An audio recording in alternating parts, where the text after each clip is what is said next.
Blackstone Publishing presents The Cat Next Door by Marion Babson. This book is read by Sarah Nichols. To Mary Ellis Liebert, in loving memory. Chapter 1. Who says we're a dysfunctional family? Margot looked around the dinner table. We all came back for the trial, didn't we? No one looked up. Heads bowed, completely absorbed in the contents of their plates, they all let the silence lengthen.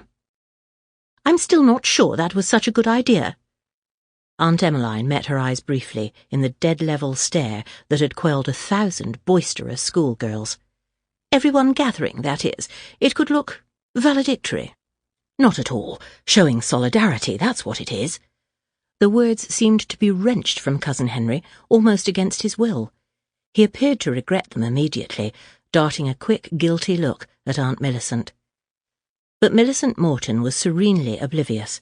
She neatly cut a small square from her slice of roast beef and piled it on the side of her plate alongside all the other neat squares of beef.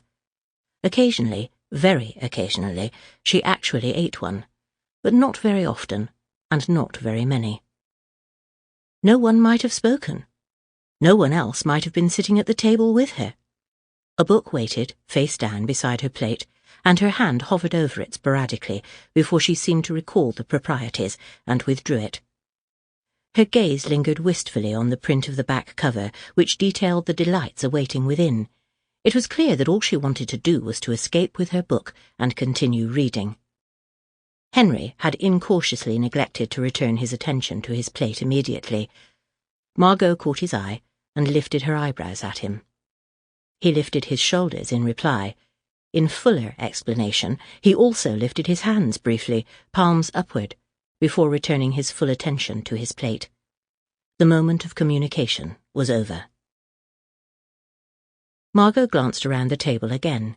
If any of them had noticed the byplay, they were not revealing it. Never had a dinner received such absorbed attention, yet Margot would have been prepared to bet that no one could say what they had been eating if the plates were to be suddenly whipped away from them. No compliments to the chef on this one. The only sounds were the clink of cutlery against china and the jangle of Aunt Christabel's charm bracelet as she sawed at what must have been a tough corner of beef. What would they do when they had finished their meal and had no escape from facing each other and trying to make conversation? If you're not going to eat that— Uncle Wilfred had finished and was spurred to movement.